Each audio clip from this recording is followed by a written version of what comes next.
Welcome to Real Talk, Real Inspiration, a place where real people share their stories to uplift, enlighten, and empower.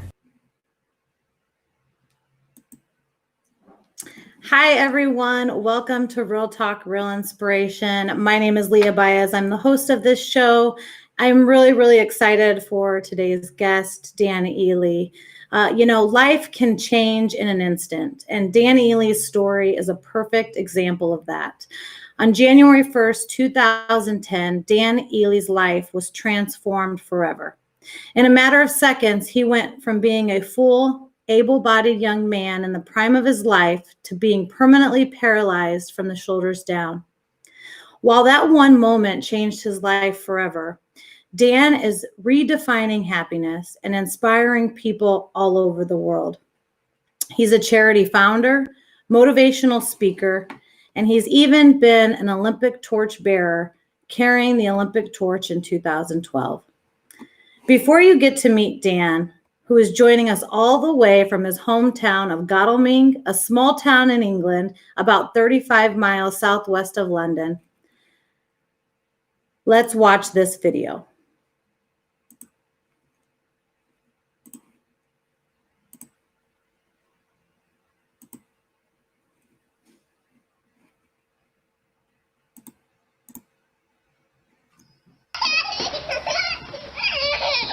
This is Dan Eley, playing with his nephews just months before a trip that would change the course of his life.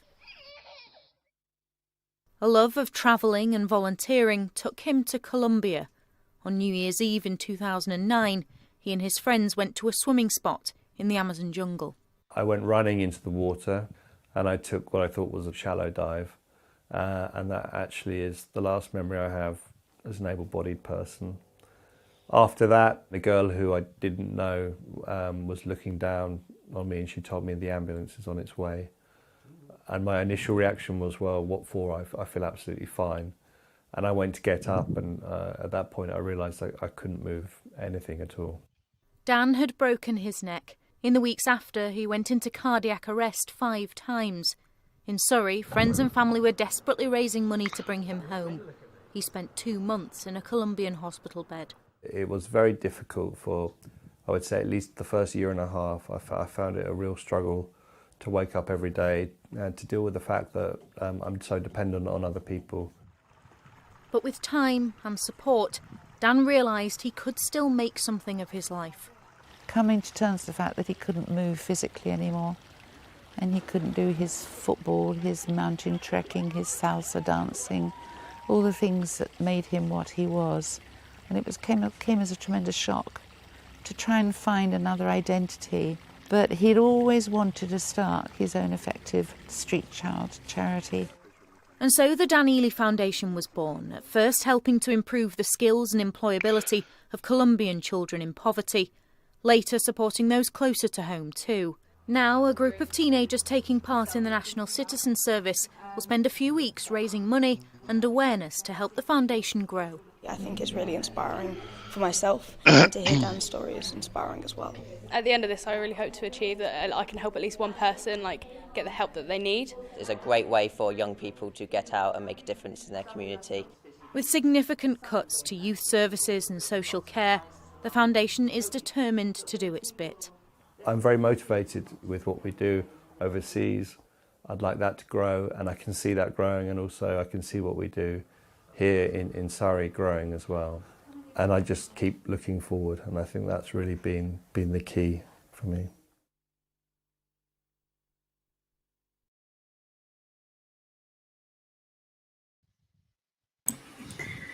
Now I am joined by Dan Eley, all the way from England. Dan, thank you so much for being here. What an incredible story you have. Thank you, Leah, and it's a real pleasure to be here with you, speaking with you as well. Why don't you tell us a little bit about yourself? Where'd you grow up? Where you're from? Your background a little bit before, your accident. Tell us about life for Dan. Okay. I was born in a town called Guildford, which is about 30 miles southwest of London. And I've been living in a town near there called Godalming most of my life, all my childhood years and growing up. And I went to university in Greenwich in London. I studied psychology at university. And then after that, I was looking for a kind of character building experience. And I didn't really know what I wanted to do with my life when I graduated. And I found a TEFL course, Teaching English as a Foreign Language, advertised in Madrid, in Spain. And after working for a couple of years in a quite boring office job in London, I went to Spain. I was 25, and I lived in Madrid for 1 year, 1.5 years, teaching English as a foreign language. That was where I really sort of started to learn Spanish and meet people who had traveled a lot more than I had and been to South America. And it started to sort of burn this urge in me to travel and to go to South America. And so I finished my work there. I'd saved up some money and I went traveling in South America for 3 months. And I went to Ecuador, Peru, Bolivia, and a few days in Chile. And really that was one of the best periods of my life. And I completely fell in love with Latin America, with South America. And I've been back many times, including Central America, Mexico and Guatemala. And I actually then went on from that experience to volunteer for an NGO in Guatemala City called Casa Alianza, where I was working as an outreach worker, working with abandoned street children. So really trying to, in some way, put what I'd learned at university into some sort of positive sphere and do something good. That was quite a formative experience, I have to say. It was really quite an eye-opener to see such a different level of living standards and such poverty, and it really moved me in a strong way. And after that, I lived in Guatemala for 1 year and went down to El Salvador, volunteered for a different NGO in El Salvador, which was working with young people in San Salvador in communities affected by gang violence. And that was kind of doing street workshops and trying to support local communities in that sense. And then from there I went traveling again down through Central America. Then I went from Panama to Colombia. I spent 5 weeks traveling around Colombia, and I have to say I completely fell in love with Colombia. It's an amazing country, and it was really a special experience. And while I was in Colombia, I was in a city called Cali, which is the 3rd largest city. I was so enamored with Cali particularly and loved Colombia that I went for some job interviews as an English teacher. And then I left Colombia and traveled a bit more. And then when I got home back to the UK that summer, I'd found that there was a job opportunity working at a private college in Cali. And so I went back this is now August 2009. I returned to start a new job, a new part of my life. And it was the Christmas holidays of that year, so December 2009, where I went with Terence and a friend, Irish friend called Kevin. We went to the jungle to spend the New Year, and it was on New Year's Day that I had my accident in the jungle in the Amazon, diving into a pond. So, as the video showed the pond there, quite a dirty sort of random place on the side of a highway. But there was a lot of sort of festivities in this small town we were at, and we'd met some local people, and they told us about this place.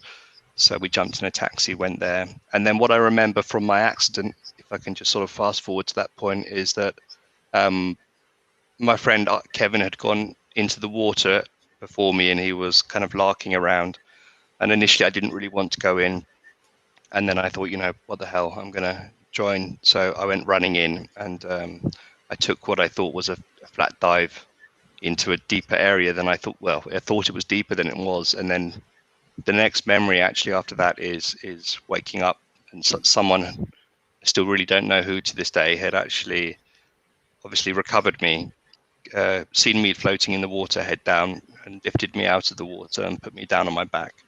And so when I opened my eyes, I was looking up at the blue sky, and a girl who I didn't know had a very, very worried expression on her face and said, "Don't worry, we've called the ambulance and it's on its way." That's kind of like the history of my life before my accident in about 5 minutes. So Yeah. Well, tell us, if you can, tell us, that moment of, I mean, that your life instantly changing, that one moment. And, yeah. So from that moment, from your accident, what were the next steps? So you were in the hospital for quite some time. Where were you hospitalized? Okay, so I mean, what initially happened was, thankfully, the place where we were at, it was right on the side of a highway, so the ambulance did arrive very quickly. When I opened my eyes and looked at this person, I wondered why she was looking so worried, because for me, I couldn't feel any pain. I was now conscious, and I went, as you would do, I went to stand up, and it was then that I realized that I actually looked down at my body and I couldn't move anything, and it's really hard to describe what that feels like. The shock and fear. It's a really incredibly disturbing and shocking experience. And then everything is a bit of a whirlwind. I was put onto a stretcher, put into the back of an ambulance, and taken to this very small clinic, really, really basic clinic in this town called Leticia, with it was very warm. There was no air conditioning, and I was lied down in, I suppose, the emergency room, and there were a couple of other beds in the room, and I remember just lying on my back thinking, "Oh my God, what have I just done to myself? What have I just actually done to myself?" My friend Kevin called my mum, and I managed to speak to my mum in that moment, and she tried to reassure me. And then actually, what followed that was there was a series of people coming in and out of the room who had obviously had accidents from being drunk on New Year's Eve, mainly men, and they were lying down next to me, and I remember screaming in Spanish saying, "I've just gone and ruined my life," and they were actually sort of staring at me as if to say, what's going on here? But they were coming in with kind of cuts and small injuries, and I was actually really upset at that time, really realizing perhaps that I'd damaged myself permanently. Now then what followed that was a really horrific period. So what was your cardiac arrest, the 5 times you went into cardiac arrest there in Leticia, or was that somewhere else? That was when I got transferred to Bogota. So then what happened is I was working for a college in Cali, and I had an insurance policy which I assumed would pay for an air ambulance to take me out of this town.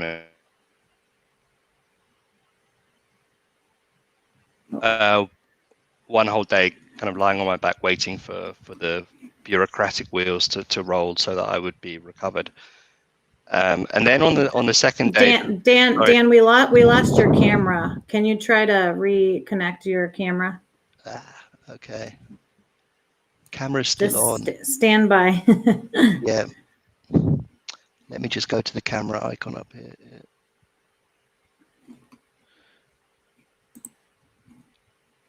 Looks like it's coming back. Yep. Okay. You're good. Okay. Don't know what happened. Thank you. That's okay. So then, I slept quite well that night. I woke up the second day, and I realized that I was really struggling to breathe. And obviously, I'd been told that I'd broken my neck in 2 places, at cervical level, C4 and C5, two bones had broken. But I had been, because they didn't know what to do with me, they just left me, scared to move me, to make the injury worse. But I remembered really struggling to breathe that second day. And then this really bizarre situation emerged where I was arguing with the secretary of the hospital, who basically had told me that the underwriter of the insurance company had decided they weren't going to transfer me. So I remember sort of looking at her going, well, what does that mean?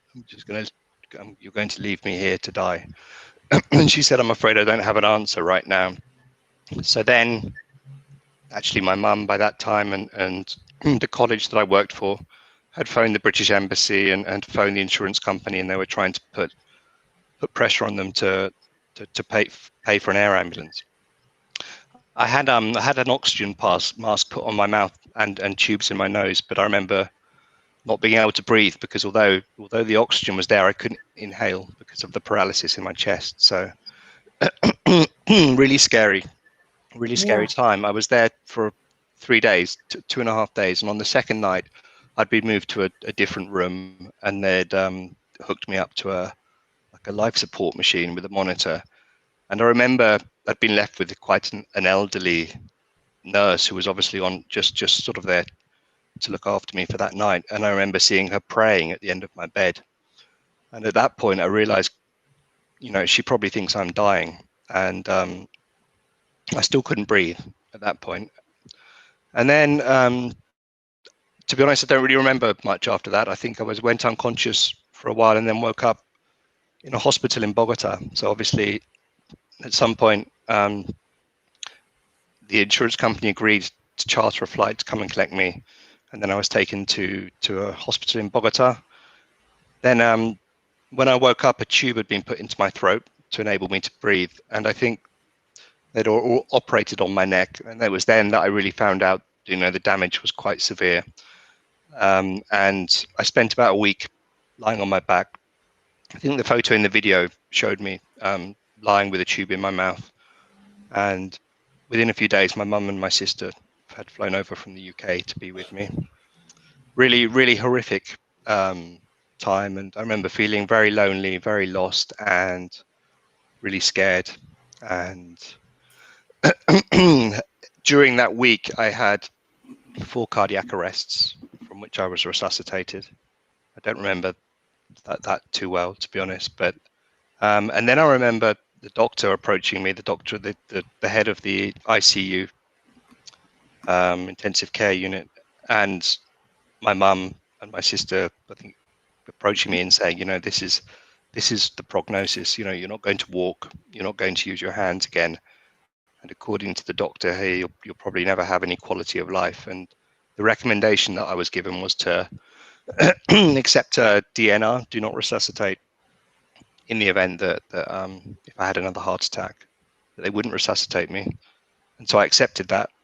And I remember feeling just really, really exhausted at that point. And really, I just thought, well, there's no point living life like this. And, I just thought, okay, this is up to something much greater than me, whether I survive this. And I did have one further cardiac arrest, and my heart started of its own accord after 16 seconds. And then really, from that moment, I slowly started to recover and get stronger. Wow. And so talk about just like the moments. I mean, I can't even imagine those moments where you're told that you're not going to walk again, that the doctor's telling you that you can't potentially have any quality of life. Kind of process those feelings and what you were thinking at that time, if you can remember. Just and I know you talk a little bit about in one of your TED Talks about some of that depression, but can you tell us a little bit about that? I think the initial reaction is just complete shock and disbelief, and just thinking this is just too much to take on board.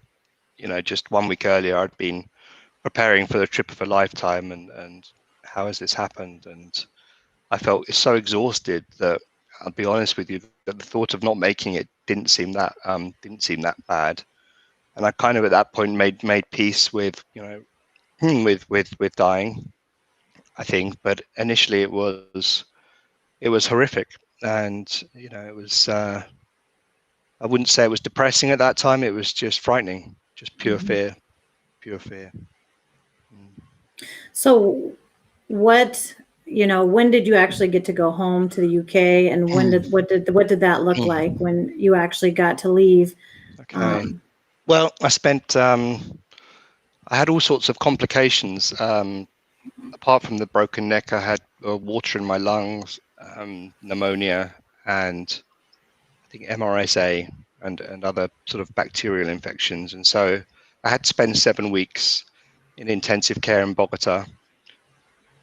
And then something really extraordinary happened, which was the money I needed to pay for an air, or we needed as a family to get me home in an air ambulance, is about sort of £80,000. And obviously I didn't have that money, but someone back in the UK, a friend of a friend, started a Facebook group to raise money to get me home. And then over the course of the next 5 weeks, I think 8,000 people donated, like £80,000, a bit more than that. And I remember waking up each day and seeing these messages coming in, and people rooting for me, showing me their support. People I knew, and also people who I didn't know, who just heard of what happened. And I do remember at that time just feeling, really spurred on by the moral support I was getting, and the fact that so many people were donating to try and save my life. And so that was really important. And I think, reflecting on the whole experience, that was something that set a chain reaction in motion of kind of feeling that someone's giving to me, and I want to give something back. And it was the first time I'd felt such an expression of kindness, obviously under really extreme circumstances, which I wouldn't have chosen.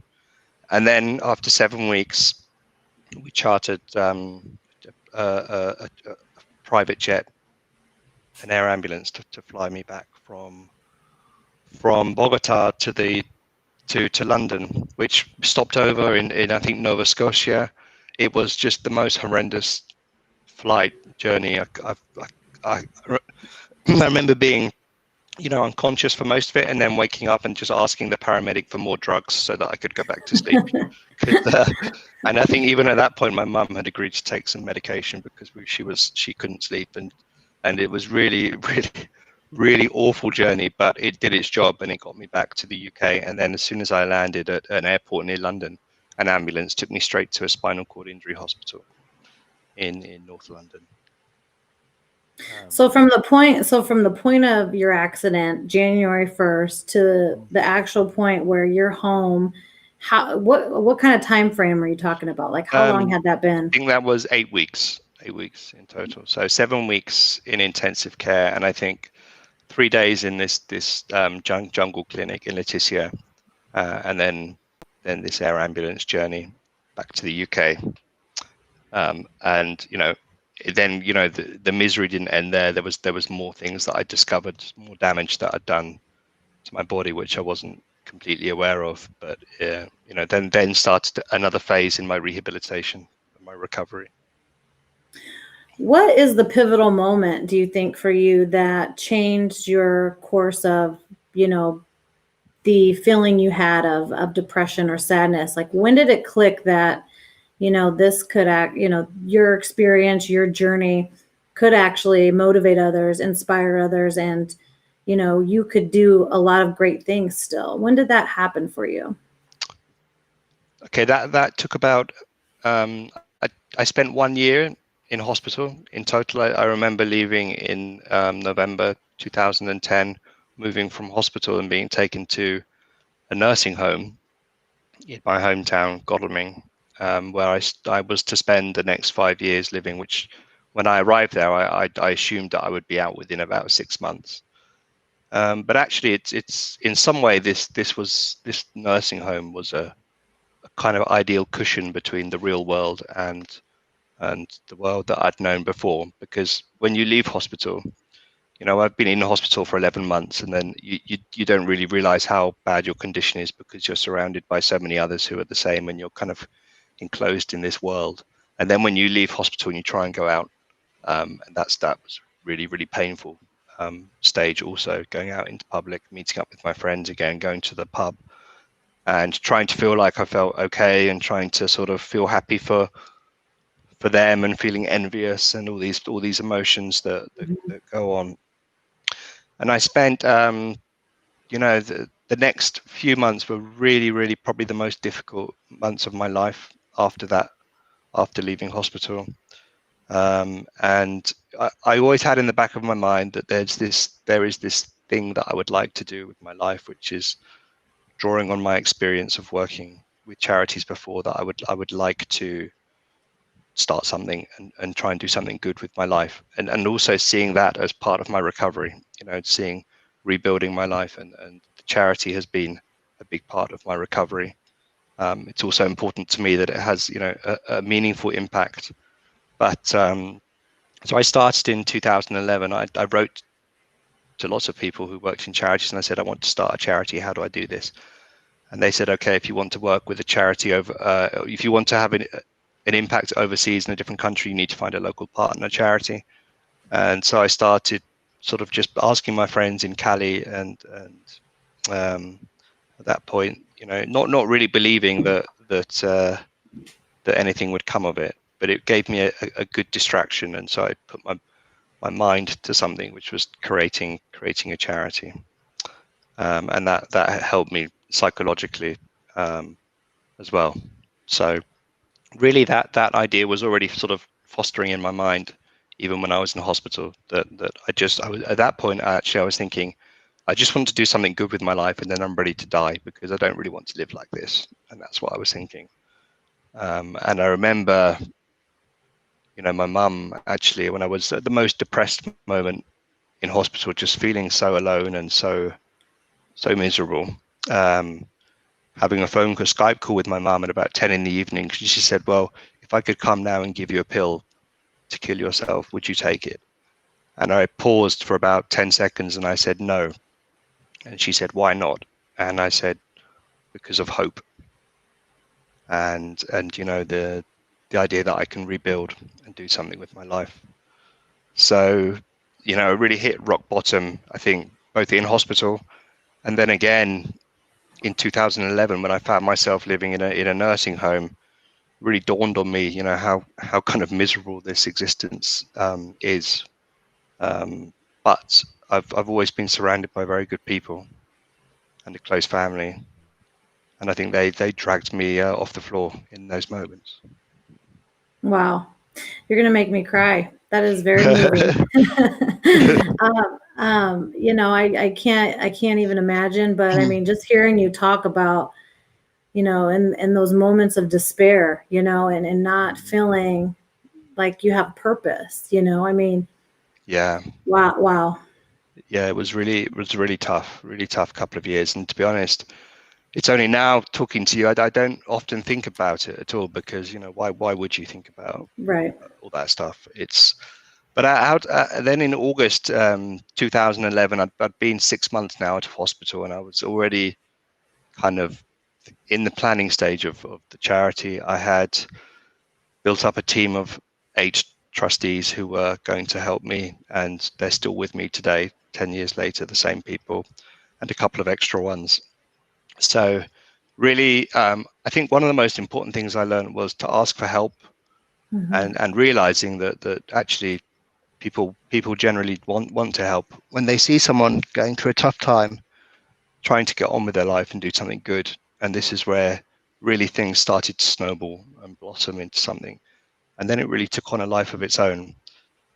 The next major event in the journey was that I had made contact finally with a charity in Cali called FEDUT, which stands for Fundación Educación para Todos.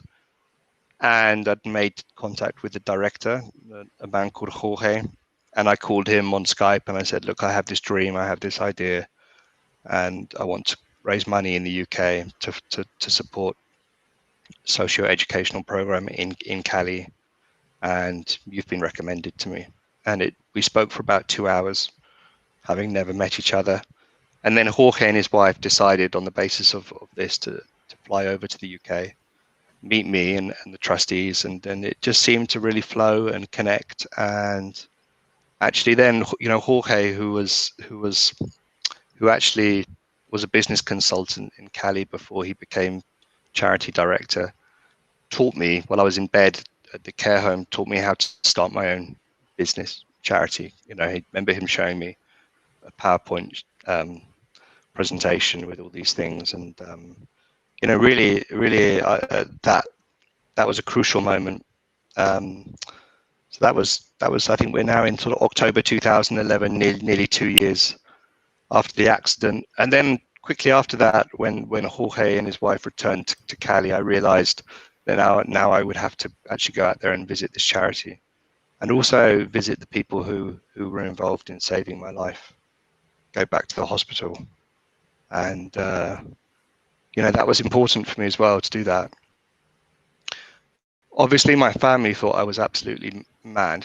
I think everyone thought that was really mad. But to me, it felt really clear that this is a trip I have to make, and it could be make or break. I could find that it's just too disturbing and too many bad memories. But actually, that 7-week trip back to Colombia was really when I started to feel happy again for the first time. So this is now sort of December 2011, 2 years after the accident. I went back to the intensive care unit in Bogota, and I met my surgeon, the guy who operated on my neck, all the nurses who treated me so well, and I took my mum with me. And obviously, it was very emotional for both of us, but happy, happy, not upsetting. And then having sort of met all the people in Bogota who had been around at the time of my accident, we then flew down to Cali and went back to the college where I was working the last place I was working before I broke my neck. I did a speech there to the students, and yeah, then we went from there to visit Vedut for the first time, and that was really another extraordinary moment, full of joy and happiness, and really, I think that's the first time since my accident I really felt okay. There's a reason for me to be alive. I can do something good here. So. And then I came back to the UK from that trip, full of beans and really motivated. And actually, looking back on it, that was probably the best thing I could have done in terms of my rehabilitation, was to travel, and to travel to a country where things are not set up for disabled people, and try and kind of get round. It was a bit like being in a computer game. I felt like I was going around the streets of Colombia in a wheelchair, which are not like the streets in England. And I felt like I was playing Mario Kart or something, from a first player perspective, and it was kind of fun, I have to admit. So there I came back, really motivated, and then started to do all the admin stuff to start my charity, and to form an alliance with this charity there. So yeah. Yeah. So when you go back, I mean, you even went back to the scene of your accident, right? I mean, you went back to that area. Or was that a different trip? That was in 2015. So that was so that was a different about 4 trip. years later. Yeah, that was a different trip. That again was really a really crazy experience, but actually probably one of the most important things I've done in my life was to actually go back there and spend about an hour, and it was nice and peaceful, and that was like kind of reliving a bad dream in a way. So surreal, but really was able at the end to make peace with the place and what had happened. And actually, I discovered when I was there that I'm not the first person to have broken my neck diving into that pond. So I was like, where are the signs? Where are the signs? Do not dive. But yeah, that's probably something. I wanted to really have this jungle adventure. So Terence and a few other friends of mine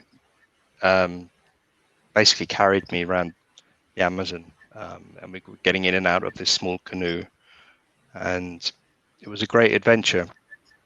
But I probably wouldn't do that again right now. Yeah. So that was a bit later on. But yeah. So tell us about the Dan Eley Foundation. What exactly is the mission, and what are you doing now?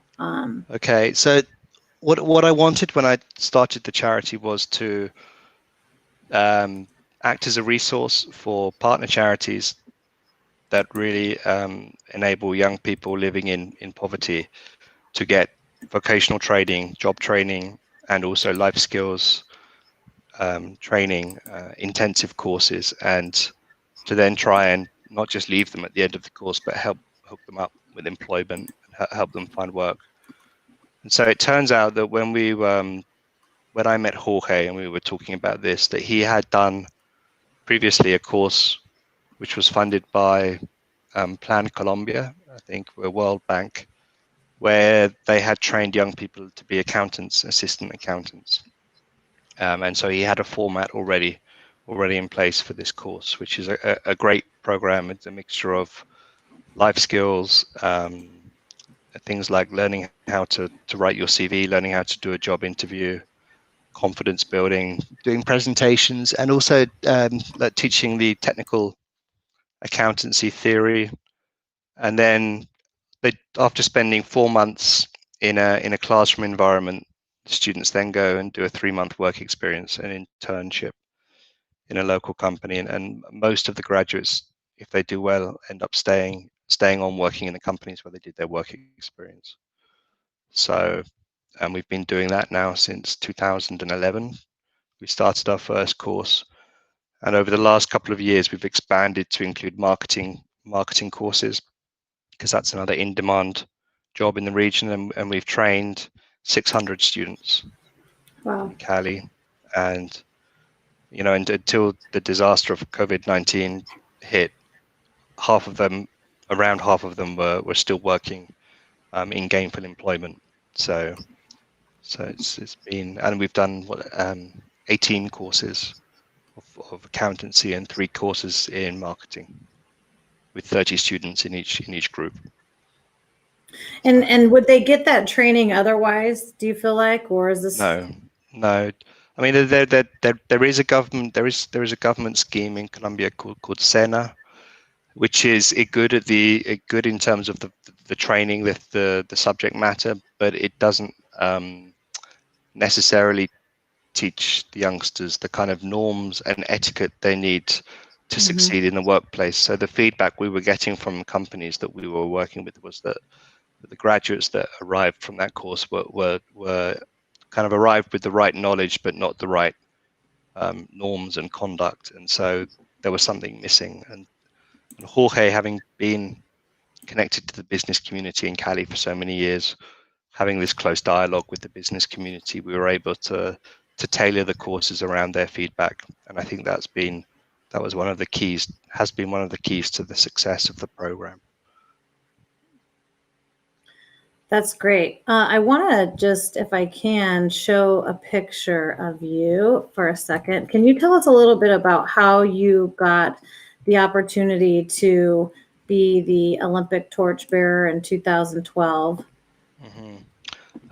Luck, I think, is being in the right place at the right time. But that was really a really strange process, because obviously we all knew that there were Olympic Games were taking place in London, and this was in 2012. So in 2011, I received an email from the Olympic Committee saying that I had been shortlisted to be a torchbearer for the London Olympic Games. And then at the end of the message, it said, you have about a 1 in 80 chance of being chosen. So I just thought, just ignored it really. And then a few months later, I got another email saying, okay, you've moved on to the next stage of the process, and you now have a 1 in 20 chance of being chosen. And I thought, no, it's not going to happen. And then I think it was actually just before I made that first trip back to Colombia that I got the final email saying, you've been chosen to be a torchbearer. And not only that, but to carry the Olympic torch through my hometown and up the high street. So I feel like that I didn't really participate. I don't know how that happened to me really. At that time, we hadn't even really started functioning as a charity, but we had registered as a charity, and I guess people were aware that I was trying to do something. And so it was my local MP, a member of parliament, that had nominated me. And I didn't realize that at the time either, but I was so surprised and really so thrilled to be chosen. And that day, again, is like a dream. It was the most extraordinary, happy moment of my life, I would say, and certainly a real turning point in terms of on the journey. I think that in some way, 2.5 years after my accident, represented the closing of one chapter and the beginning of a new chapter in my life. And it was great. It was great. I remember, there were about 25,000 people on the streets. There were people hanging out of windows in the trees. People that I hadn't seen since I was sort of playing football with them in the park, crying, and just extraordinary. And then at the end, we all went up to the pub, as you do in England, and when you're celebrating. And I had about 4 pints of Guinness, and it was. I felt so happy. I just felt so happy. It was a really special day. And actually, I went home that night, and I remember thinking to myself, what the doctor had told me in that week after my accident, I would never enjoy life again. And I had this kind of smug grin on my face, saying, "Haha, Yeah. proved you wrong." Yeah. Wow, that's so powerful. So you're sharing your message all over the world, obviously, just like today. But even you've been a TED Talk. You have a TED Talk. You've spoke to many students and many audiences all over the world. What's your message to them, Dan? And what are you hoping people, take away from your story? Okay, I think I keep, every time I talk, I keep updating my message because the world is changing so quickly. Yeah. And obviously, all the talks that I've done were pre-COVID-19. So it's kind of harder in a way now to do a motivation. Probably you as a speaker might feel the same way, but to really give people genuine reasons to feel hopeful in the current climate is more of a challenge. I would say, focus on the things you can do and not the things you can't. Obviously, when you have a life-changing injury, it's very apparent things you can't do anymore. But somehow, if you're able just to focus on the small things you can, then I think just that attitude really brings a lot of positivity and good people and good things into your life. And the other thing I would say to people now listening is that my world fell apart when I broke my neck, and I couldn't see any way in which I would be happy or let alone productive again. So just because you can't see light at the end of the tunnel, that doesn't mean that there isn't a good future ahead of us. And I think that's probably the most hopeful element that I can really share with people at the moment, because there seems to be just so much chaos and so many challenges, and there's so much hatred and division. But really, what I found, and this isn't supposed to sound corny or hammy in any way, but just through being kind and generous and trying to help, that has brought so much into my life, and it's enabled me to rebuild my life, the help I've had from people. And I'm not a saint, I still know how to enjoy myself at a party. I'm not saying, but I mean, but in your day-to-day work, just really try and touch people's lives in a positive way, and obviously try and do something which has a positive impact on people around you.